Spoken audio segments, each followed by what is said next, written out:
Hi, welcome to Wandering into the Woods, a podcast brought to you by the creators of Adventures with BG. I'm Linda. And this is Jarrett. And today, Jared is going to tell us more about his adventures in Saudi Arabia. He'll start out by telling us about Ushaiquer. Sorry about the pronunciation in case it's wrong. We did try to look it up to be sensitive to our listeners, but we couldn't find what we felt was a good pronunciation of it. And aside from Ushaiquer, he'll be telling us about his visit to Kingdom Center Tower as well. So, Jared, can you tell us what prompted you to go to Ushaiquer? So we decided to take almost a day trip, a good portion of a day trip to Ushaiquer Village, because it is probably one of the biggest attractions. I don't know about biggest, physically biggest. I don't know about well known. And most historical in the Riyadh area. There's a lot of other things that are more historical and better known, but they just aren't open at this time. A lot of it is getting ready for the Saudi 2030 plan, so they're really going back and refining a lot of things and getting it prepped for tourism. So we kind of hit on that in some of the other episodes too.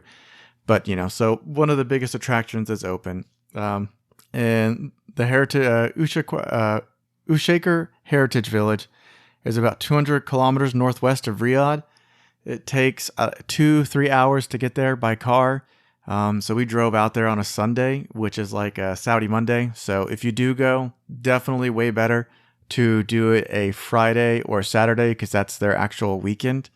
There's also tours that you could look up, and I probably recommend a tour guide because there's not a whole lot of just history and written documentation about stuff about Saudi archaeological finds. I mean, as I learned, it's pretty limited. So if you can get a local, at least in English, I mean, it may be there in Arabic. That may be something that's a lot easier to find. But you may want to try and get a tour guide for your trip there. And I think that would help a lot.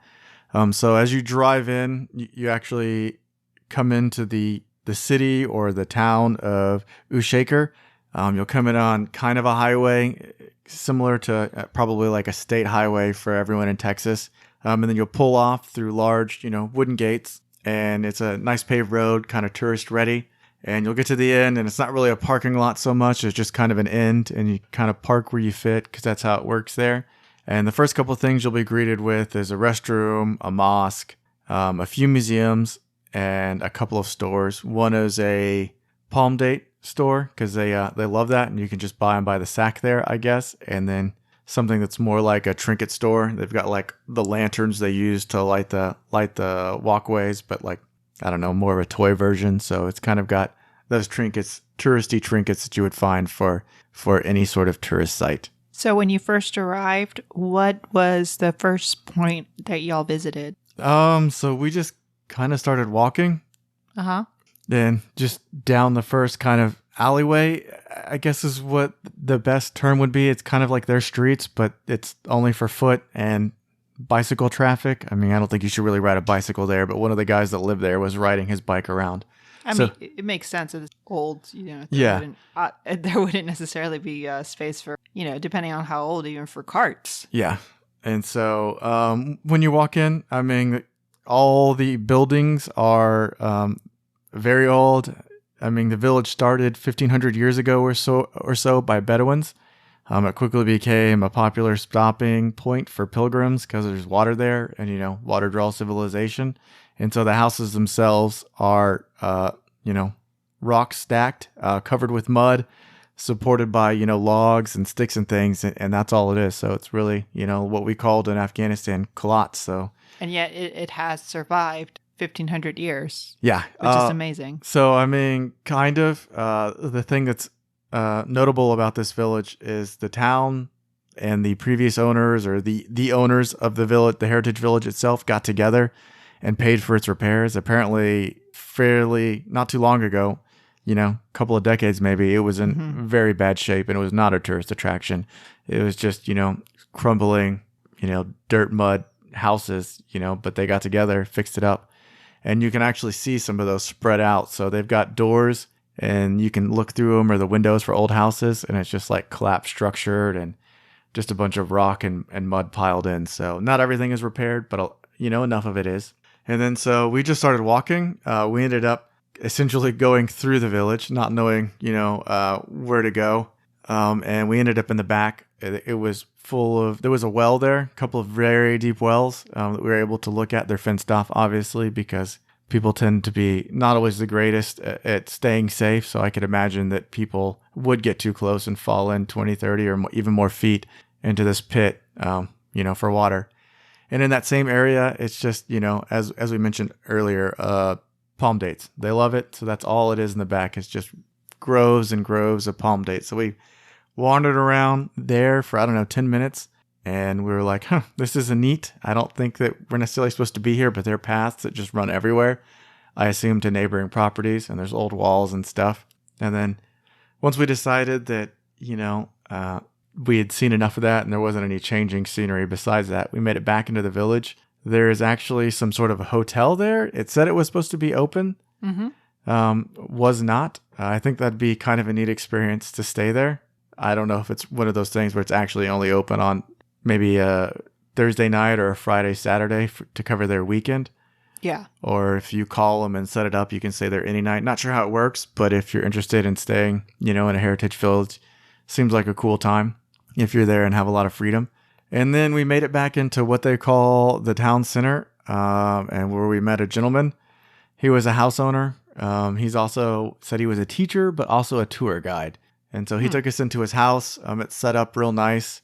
It was actually 3 stories. So, we kind of came in and looked. Then they took us up to the top floor, and we got a nice overhead view of the village because everything is generally 1 story. And this is the largest or tallest house inside. Nice. Then we came back down to the front patio that overlooks the small, town square. And, he showed us there, and, he wanted some pictures for us. And this was the guy that was on the bicycle doing Snapchat and Instagram, posts, trying to get people to draw attention to it. So he was excited they were there. Then after, we hung out with him, he told us some stuff, told us about his family tree. He sent us on our way and said, you got to go look at the mosque. So we went over to the mosque. Mm-hmm. It was an open area, trees growing in it. It was real nice. Had a very small mosque, have towers associated with them. They have a name. I don't know what it is. I'm sorry. But it's where they either have a speaker. So they have the 5 prayers a day is played out of, or I guess someone with a loud voice could just do it back in, times before. There was electronics and speakers. So I imagine that's what that small tower was for. So it was neat to look at that. Then we wandered around a little bit more and made it to our first museum, which I think cost 5 Riyadh, which is like $1 or $2. So it's not a whole lot. We went in. This museum was more of just a collection of things that had been in the area. What kind of things? Coke bottles, trinkets, clothing. Really? Yeah, old TVs. It was just like, here are some things that existed through the Heritage Village's history.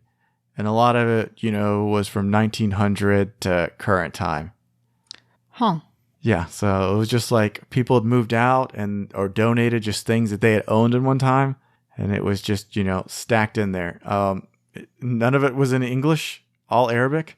Okay. So it was mostly just us looking at things. They had a couple of dioramas of, how they would have lived very early, like before building kind of time, as they started building, and how they would have cooked and things like that, how they would have made their flatbread. Mm-hmm. And so you could understand that.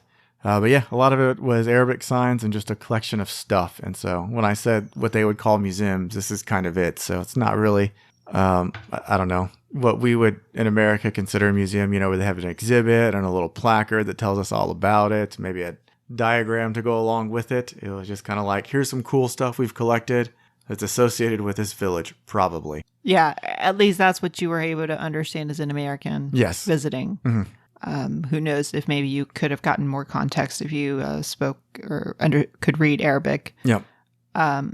It's interesting you mentioned this museum. I'm going back to the fact that the buildings here are reconstructed and that the villagers themselves are the ones that helped with these reconstructions. And it makes me wonder, I wonder if any of our listeners or anybody knows about actual archaeology digs in the site and where those, if there have been some where the artifacts would be located, because it sounds like they're not being kept locally. It also brings me to one of those eternal questions that I have whenever we visit ruins. Did you prefer seeing the old unreconstructed sites or the reconstructed ones? I mean, getting a mix is nice. A lot of the unconstructed ones were just destroyed, so Okay. it's not even like it was, a lot of partial structure. A lot of it was just a pile of rubble in between repaired buildings. So yeah, it's harder to get a gauge because it's just a pile of rubble and not just like a partial structure. Right. It's just something you always wonder when visiting a lot of these heritage sites. You wonder, would I have rather see it in all its glory and splendor, or do I want to let it degrade over time? I don't know. It's one of those eternal questions. And I think different cultures have arrived at different answers around the world. Yeah, probably. Yeah.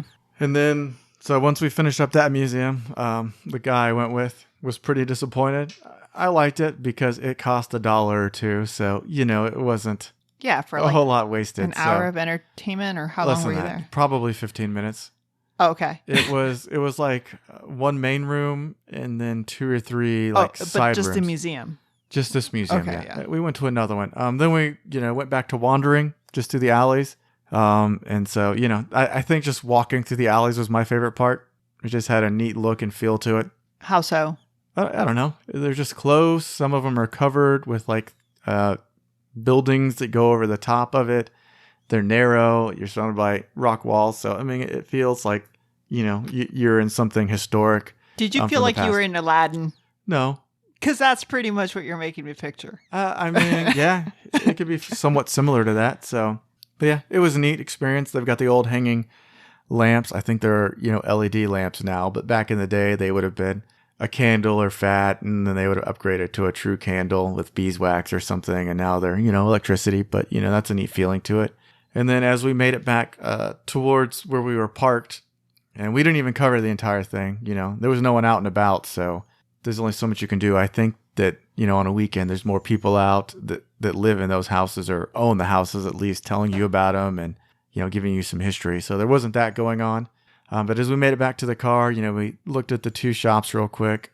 And then we saw another museum, which was probably twice the size, but still very similar to the first one. It was a collection of things. They did have some artifacts that were multiple hundred years old in it. Interesting. But it was also Arabic. Okay. So you got no context and you don't really know what they were. The guy that was in charge of it was definitely, he tried more. He did not really speak English. Okay. But they had, some more, they actually had more placards. So if you've got Google Photos, you can use Google Lens. Yeah. And so we were able to somewhat translate some of the stuff and see the old ones. And he was like, oh, look at this one, and pointed to like the older artifacts or the ones that were cooler. So he did a little bit of that. Yeah. And that's to clarify, we don't expect the people that we're visiting to speak English or to create signs just for Americans. That's why I think you brought up the point of like, based on your experience, you would recommend, if you're American or from a Western country, make sure that you take a tour guide with you. Yeah, that'll probably help a lot. To provide you better context. I just thought I'd clarify that. Yeah, we don't have that expectation. It's just that on this experience, you missed out on some of the context because you didn't have a tour guide with you. Definitely. And then there's this old diagram where they put water in it and it has water flow through. So it's supposed to be a diagram of how the village would have been with flowing water. It was neat. Mm-hmm. And then they had a collection of a bunch of old weapons, from swords to old rifles that would have been used in that region's, warfare throughout time. Cool. Yeah. And then at the very end, so there was like the guy who was the host, and there was maybe an older guy who was the owner or something. He was talking to a handful of, I assume Saudi, but Arabic speakers. And then at the very end, when they were all left and it was just us, they had us come over and we sat on the couch and we had Arabic coffee. To me, it's more like a tea than a coffee. Controversial. Yeah. So, but they call it Arabic. Fighting words. They call it Arabic coffee. Yeah. And we had dates, obviously, because that's the big thing. Eating palm dates and having either coffee, tea, or Arabic coffee. Mm-hmm. So those things go together. So we had that. And they pointed out some pictures to show like some famous people that had come there. So like big politicians, so like Bush people from his era. Yeah, they were like, oh, that guy. And we're like, oh, neat. Second Bush, right? Yeah. Yeah, W. Okay. So they had some famous people come through, some notable politicians, and they were showing. We couldn't really speak to each other, so we were just like, okay, we want to go. And they're like, no, one more. And then Kim made us keep drinking. Uh-oh. And so we didn't really know how to end. Yeah, it's what's the protocol, how to end. Exactly. Because most people are just like, oh, they're American, they'll leave when they leave. But these guys were, like hospitality, stay here. Yeah. So we finished up there. They have a modern mosque in this entryway. I mean, we didn't go to it because no need for us. They have, a restroom there, some trash cans. So we went to the bathroom, everything, got ready and headed out and went back to Riyadh. Nice. Yeah. So definitely, probably one of the top places that I'd recommend going right now. Once Diaria is open, I'd say hit that up first. But, if that's not, this is definitely the place you want to go. So we got back to Riyadh and then we went to the Sky Bridge at Kingdom Tower. It is 99 floors, apparently. It is suspended, I guess, 300 meters above the city. And it is a bridge between 2 points of the tower. So I don't know. There's a walkway in between. To me, the way it makes more sense to understand how this building was built, I like the way you explained to me earlier off air, which was, it starts out as two separate or one building, and then somewhere in the middle, it splits off into two. Yeah, almost at the top. Yeah, and then there's a bridge connecting the two topmost floors to each other. Yes, and then floor to ceiling glass panels, so you can get a nice view of the city. So we came back, we went at nighttime. I've never gone in the day, but I think it's better kind of the views to see at night, to see all the lights lining the streets, cars, buildings, because there's, other tall buildings. This one is the fourth tallest in Riyadh. So there are, more that are taller than it that you could see from this tower. You walk in, it's a mall at the bottom. So you go to the mall. If you've got any shopping to do, I guess you could go there.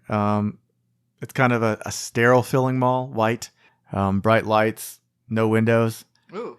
Yeah. So at least that I saw, I don't remember seeing any windows. So you go up a couple of flight of stairs to the entrance. I want to say it costed us 60 Riyadh a piece, which is around $20. Just to go into the building? No, just the mall is free. This is to go up Sky Tower, to go to the Sky Bridge itself. On the Saudi web tourism website, it says it costs 63. It also says cash only there, but I'm pretty sure I paid with, my debit card. So have cash just in case. I don't think it's 63, but if you don't, it's a mall. There's ATM, so you can get cash or you can do it and, exchange before you get there. So you go there, you wait in a little waiting room with just like some benches, but right before the elevators. Then you take an elevator up. I don't know how many floors, 60, 70 maybe. You get out into a lobby. There's other, offices and stuff because it's also an office building. You get on another elevator and you take it all the way up to the 99th floor. Then when we got there at night, it's green LED kind of lit, but it's dark. A bunch of windows. So, you can walk around, take pictures. A lot of people are, doing selfies with each other, with their groups and things with the backdrop. You can spend as much time as you want up there. When we went, the AC was not working well, so it was kind of hot waiting. So the mall had AC, but anything above the mall did not. So the waiting room was hot. It had no AC, I believe. Then we got up, and the AC was working a little bit, but it was still pretty hot. Because it was starting to get summer, so it was later in more towards summer. Okay. So pretty warm. I don't know. We spent 10, 15 minutes up there looking at each side. It's neat. Definitely worth a trip, I mean, it could be your weekday trip if you wanted, go to the Sky Bridge, eat dinner before or after, and then head on home. So it doesn't take up a whole lot of time. I guess you could do it, in a big mall run too, but it's one of those things that you can add on to something else if you're already out and about. It's really neat. Thank you for telling us that. Yeah. So, I mean, that trip worked out with Ushaiquer Heritage Village and the Sky Bridge. So it panned out to be a good day to include meals. And, that was kind of it for this day trip. Day tripping. Well, thank you for telling us about that. Yeah. Sounds like a good experience. Yeah, it definitely was. Well, Jared, thank you for sharing your latest adventure with us. If you'd like to hear more about our adventures in the past, you can go ahead and listen to our previous episodes. Don't forget to look us up on our social media websites. Those are Facebook at Adventures with PG and at Instagram at Adventures with PG. Those are the letters B and G. If you like the show, make sure you go to iTunes and give us a 5-star review. It really helps us get a new audience and keeps us encouraged to keep going. And as always, stay safe as you wander into the woods.